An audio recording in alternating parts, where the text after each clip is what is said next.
ಶರತ್, ನೀನು ಅವಳು ಹದ್ಬಸ್ತಲ್ಲಿ ಇಟ್ಕೊಳ್ಳೋದಕ್ಕೆ ಸರಿಯಾದ ಕ್ರಮಗಳನ್ನ ಯೂಸ್ ಮಾಡ್ತಾ ಇದೀಯಾ. ಇನ್ನು ನಿನ್ನ ಮಲ್ಟಿ ನ್ಯಾಷನಲ್ ಡಿಸೈನರ್ ಕಂಪನಿ ಆರಂಭ ಆಗೋದಕ್ಕೆ ಒಂದೊಂದೇ ಮೆಟ್ಲು ಹತ್ತಿರ ಆಗ್ತಾ ಇದೆ.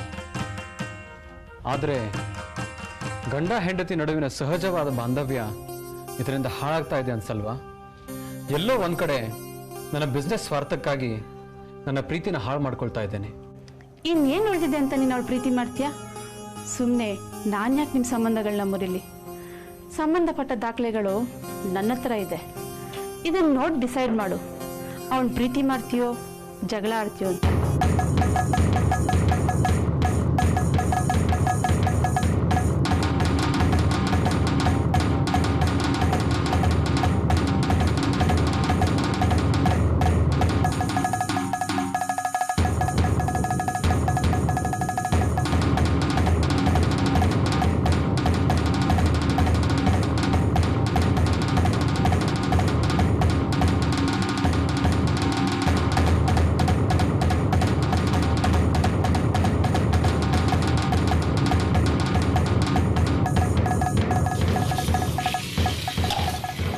ದಿವ್ಯಾ,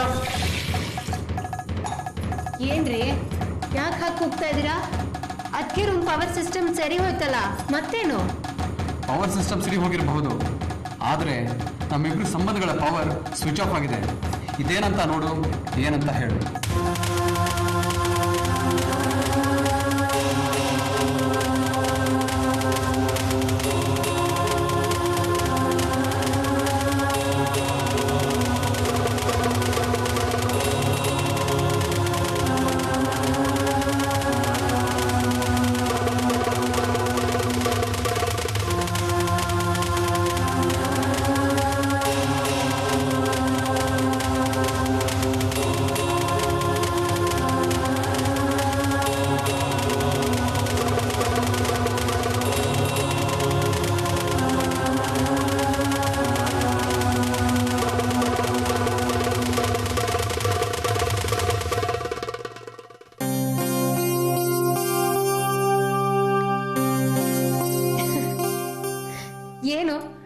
ಏನಿದು?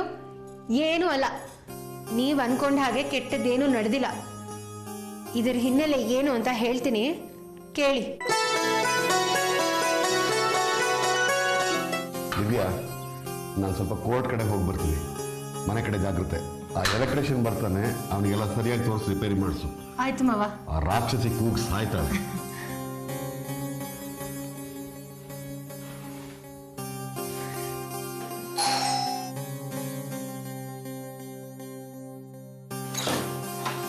ಯಾರು? ನಾನು ಮೇಡಮ್ ಎಲೆಕ್ಟ್ರಿಷಿಯನ್. ಒಳಗೆ ಬರ್ಬೋದಾ? ಒಳಗ್ ಬರ್ಲೇಬೇಕು. ಯಾಕೆ ಅಂದ್ರೆ ಪವರ್ ಸಿಸ್ಟಮ್ ಕೆಟ್ಟೋಗಿರೋದು ಒಳಗಡೆ ರೂಮಲ್ಲಿ. ತುಂಬಾ ಚೆನ್ನಾಗಿ ಮಾತಾಡ್ತೀರಾ ನೀವು. ಆಡ್ಬೇಕಾದನ್ನ ಆಡ್ಲೇಬೇಕಲ್ಲ ಮಾರ್ಯಾರೆ. ಮಾರಾಯರೇ, ನೀವು ಮಂಗಳೂರಿನವರ? ಅಲ್ಲ, ಮಲ್ನಾಡಿಯನ್ಸ್ ಅಂದ್ರೆ ಮಲ್ನಾಟ್ನವರು. ರೂಮ್ ಎಲ್ಲಿದೆ? ಮೇಲ್ಗಡೆ ಮಾಡಿ ಮೇಲೆ ಹೋಗಿ.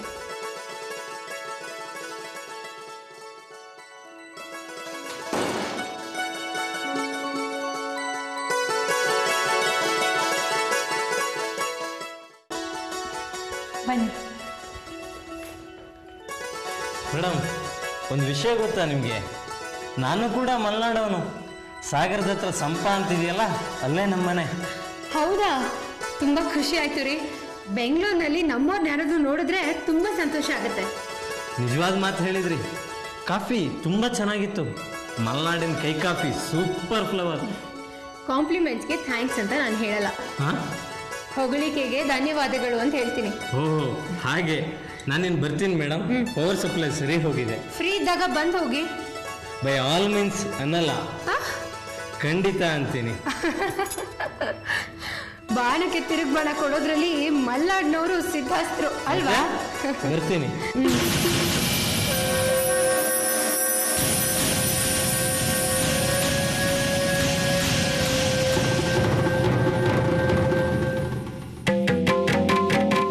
ಹೇಳ್ರಿ, ಇದ್ರಲ್ಲಿ ತಪ್ಪೇನಿದೆ?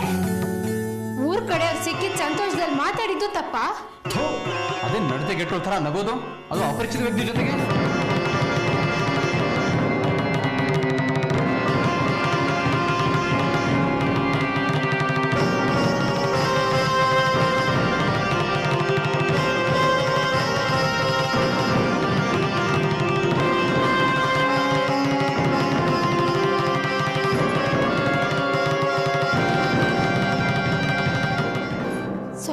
ಇರ್ತೀರಾ?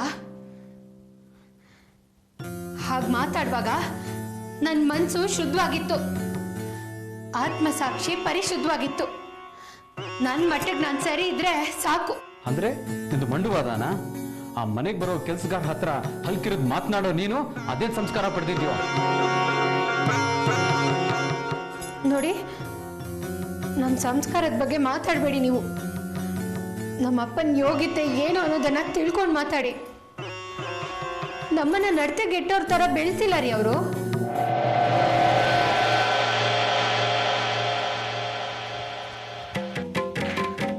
ನಿನ್ನ ಕುಟುಂಬದ ಸಂಸ್ಕಾರ ಎಂಥದ್ದು ಅಂತ ತಿಳ್ಕೊಳ್ಬೇಕಾದ್ರೆ ಈಗ ಶಿವಪುರಕ್ಕೆ ಒಂದು ಫೋನ್ ಮಾಡು, ಇಲ್ಲ ಹೋಗ್ಬಾ. ನಿನ್ನ ತಂಗಿ ಬಗ್ಗೆ ಊರೆಲ್ಲ ಜನ ಕೇಕೆ ಹಾಕಿ ನಗ್ತಾ ಇದ್ದಾರೆ. ತಂಗಿ ಹಾಗೆ, ಅಕ್ಕ ಹೀಗೆ.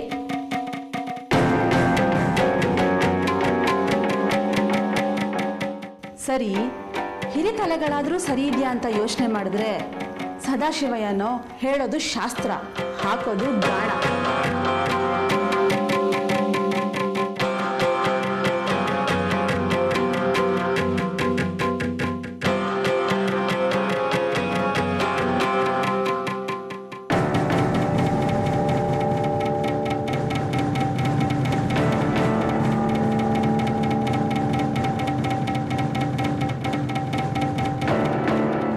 ಹೌದು, ಆ ಚಂದ್ರಾವತಿ ಅನ್ನೋ ಹೆಂಗಸಿನ ಜೊತೆ ಯಾವ ಥರದ್ದೇ ಸಂಬಂಧ? ಅದಕ್ಕೆ ನಮ್ಮಪ್ಪನ ಯೋಗ್ಯತೆ ಬಗ್ಗೆ ಮಾತಾಡೋದಕ್ಕೆ ನಿಮ್ಗೆ ಅಧಿಕಾರ ಇಲ್ಲ.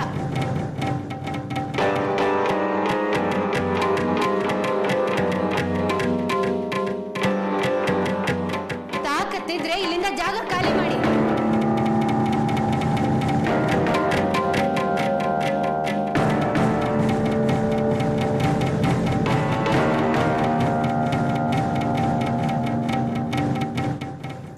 ಕಟ್ಕೊಂಡ್ ಗಂಡನ ಜೊತೆ ಹೊಂದಾಣಿಕೆ ಜೀವನ ಮಾಡಿ.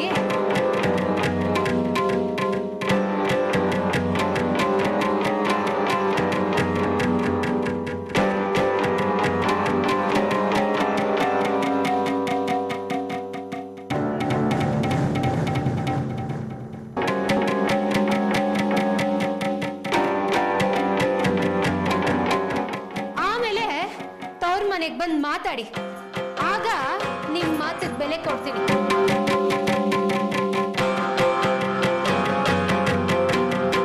ನಿನ್ನೆ ಮೊನ್ನೆ ಬಂದಿರೋ ನೀನು ನನ್ನ ಅರ್ಥ ಹಂಚ್ಕೊಂಡಿರೋ ಹಕ್ಕನ ಬಗ್ಗೆ ಈ ತರ ಮಾತಾಡ್ತೀಯಾ?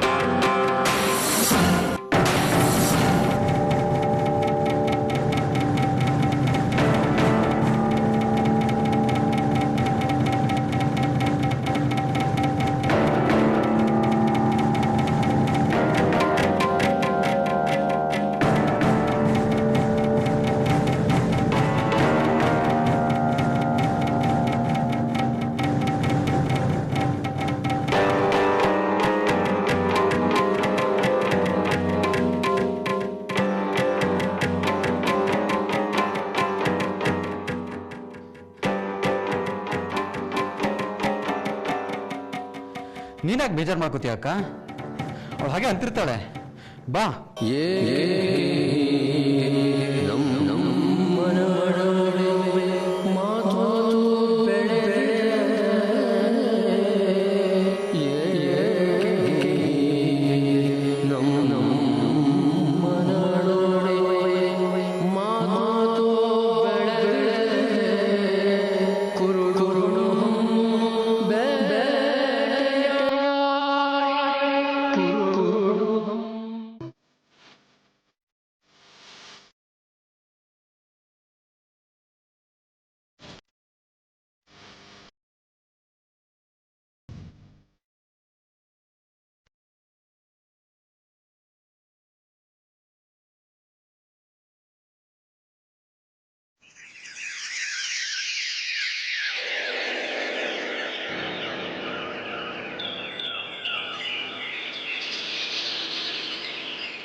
ಅಪ್ಪಯ್ಯ, ಬನ್ನಿ ಅಪ್ಪಯ್ಯ,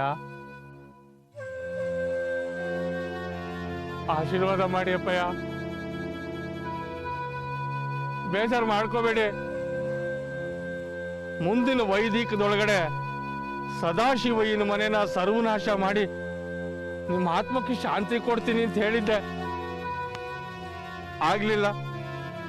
ಹಂಗಂತ ನಾನು ಸುಮ್ಮನೆ ಕೊಡೋನಲ್ಲ ಅಪ್ಪಯ್ಯ. ಇನ್ನೊಂದು ಕಂತಿನ ಯುದ್ಧ ನಾನೇನೆ ಶುರು ಮಾಡ್ತಾ ಇದ್ದೀನಿ. ಅದಕ್ಕೆ ನಕಾಶೆ ಸಿದ್ಧ ಆಗಿದೆ. ಖಂಡಿತ ಬಿಡಲ್ಲ. ನಿಮ್ಮ ಆತ್ಮಕ್ಕೆ ಶಾಂತಿ ಕೊಡ್ತೀನಿ. ಮುಂದಿನ ವೈದಿಕದೊಳಗಡೆ ಖಂಡಿತ ನಿಮ್ಮ ಆತ್ಮಕ್ಕೆ ಶಾಂತಿ ಕೊಡ್ತೀನಿ ಅಂತ ಮಾತು ಕೊಡ್ತಾ ಇದ್ದೀನಿ ಅಪ್ಪಯ್ಯ. ಬನ್ನಿ ಅಪ್ಪಯ್ಯ.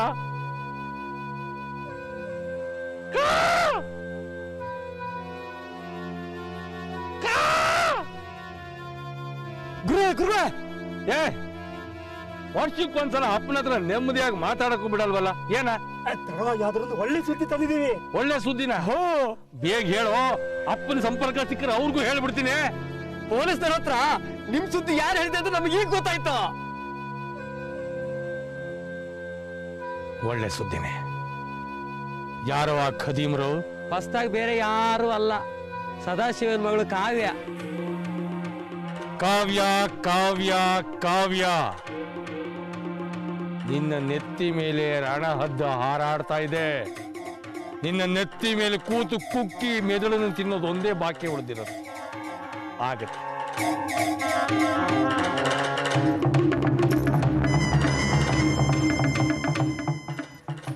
ರೀ, ಅಲ್ಲಿ ಪುರೋಹಿತರು ಒಳಗಡೆ ಕಾಯ್ತಾ ಇದ್ದಾರೆ. ಇವತ್ತಾದ್ರೂ ನಿಮ್ ಶೈಲಿ ಬದಲಾವಣೆ ಆಗ್ಬಾರ್ದಾ? ಯಾವತ್ತು ಬದಲಾದ್ರೂ ಪರವಾಗಿಲ್ಲ ಕಣೆ. ತಂದೆಗೆ ಪಿಂಡ ಇಡೋ ದಿನ ಅವನು ಶೈಲಿ ಬದಲಾಗಬಾರ್ದು. ಹೌದು, ಕಾವ್ಯನ್ ಬಾಳ್ ಹಾಳ್ ಮಾಡ್ತೀನಿ ಅಂತ ಹೇಳ್ತಾನೆ ಇರ್ತೀರಾ. ಏನಾದ್ರೂ ಮಾಡಕ್ಕಾಯ್ತಾ ನಿಮ್ ಕೈಲಿ? ಅದನ್ನಾದ್ರೂ ಹೇಳಿ. ಈ ಸಲ ನಾನು ಆಡೋ ಆಟದ ವೈಖರಿನೇ ಬೇರೆ ಇರುತ್ತೆ. ದೇಹದ ಒಂದು ಸೂಕ್ಷ್ಮವಾದ ಅಂಗ ಮೂಗಿಗೆ ಬಡಿದ್ರೆ ಇಡೀ ದೇಹ ಕಂಪಿಸುತ್ತೆ. ಅದೇ ತರದಲ್ಲಿ ಒಂದು ಆಯಕಟ್ಟಿನ ಜಾಗಕ್ಕೆ ಹೊಡಿತೀನಿ. ಅದರಲ್ಲೂ ಒಬ್ಬ ವ್ಯಕ್ತಿ.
ಬಂದ್ವಾ?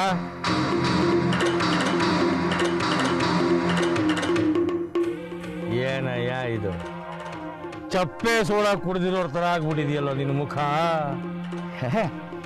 ಹಾಗೇನಿಲ್ಲ ಕಣ, ಹೇಗಿದೀಯಾ? ಹಾಗೇನಿಲ್ಲ ಕಣ, ಹೇಗಿದೆಯಾ? ನನ್ನ ಹತ್ರನೇ ಯಾಕೋ ಸುಳ್ಳು ಹೇಳ್ತೀಯ? ನಿನ್ನ ಮನಸ್ಸಿನಲ್ಲಿರೋ ನೋವು ಹೆಪ್ಪು ಕಟ್ಟಿರೋದು ನಿನ್ನ ಮುಖದಲ್ಲಿ ಕಾಣ್ತಾ ಇದೆ.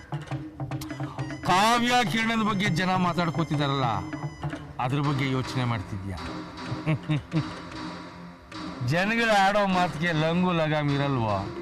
ಆದ್ರೆ ನಿನ್ನ ಮಗಳಿಗೆ, ನಿನ್ನ ಶಿಷ್ಯನಿಗೆ ಸಾಮಾನ್ಯ ಜ್ಞಾನನೂ ಇಲ್ವಲ್ಲ? ಹೋಗ್ಲಿ ಬಿಡೋ ಸೋಮಶೇಖರ, ಆಡ್ಕೊಳ್ಳೋರ್ ಗುಂಪಿಗೆ ನೀನು ಯಾಕೋ ಸೇರ್ಕೋತೀಯ? ಛೇ ಛೇ ಛೇ ಛೇ ಛೇ ಛೇ, ನಾನು ಆ ಸಾಲಿಗೆ ಸೇರಿದವನಲ್ಲಪ್ಪ. ಈ ವಿಚಾರ ತಮ್ಮಟೆ ಬಡ್ದಾಗ ಸುದ್ದಿ ಆಯ್ತಲ್ಲ, ಅವಾಗ ನನ್ಗೆ ಎಷ್ಟು ಸಿಟ್ಟು ಬಂತು ಗೊತ್ತಾ? ನನ್ನ ಮಗಳು ಹೇಳೋದು ಒಂದೇ, ನಿನ್ನ ಮಗಳು ಕಾವ್ಯ ಹೇಳೋದು ಒಂದೇ. ನೀನ್ ತಲೆ ಬಿಸಿ ಮಾಡಬೇಡ. ಆಯ್ತು ಬಿಡಪ್ಪ, ಗಾಯ ಆಗಿದೆ, ಅದೇ ಗಾಯನ ಎಷ್ಟೊತ್ತು ಅಂತ ಕೆರ್ಕೊಂಡು ಕೂತ್ಕೊಳಕ್ಕಾಗತ್ತೋ? ಸದಾಶಿವ, ವಿಷಯ ಬೇರೇನಿಲ್ಲ. ಅದು ನಿನ್ನ ಮಗಳ ಮದುವೆ ಲೆಕ್ಕಾಚಾರದ ವಿಷಯ. ಇರ್ಲಿ ಬಿಡ, ನಿಧಾನಕ್ಕೆ ಕೊಡೋ ಸೋಮಶೇಖರ. ನನಗೆ ನಿನ್ ಮೇಲೆ ಸಂಪೂರ್ಣ ನಂಬಿಕೆ ಇದೆ. ನನಗೇನು ಅವಸರ ಇಲ್ಲ ಕಣೋ. ನಿನಗೆ ಅವಸರ ಇಲ್ಲ ನಿಜಾನಪ್ಪ. ನೀನಂತೂ ಯಾವಾಗಲೂ ಸಮಾಧಾನ ಚಿತ್ತದೋನು. ದುಡ್ಡು ಹಾಕಿರೋ ನಾನು, ನನಗೆ ಅವಶ್ಯಕತೆ ಇದೆಯಲ್ಲ. ದುಡ್ಡು ಹಾಕಿರೋ ನಾನು, ನನಗೆ ಅವಶ್ಯಕತೆ ಇದೆಯಲ್ಲ.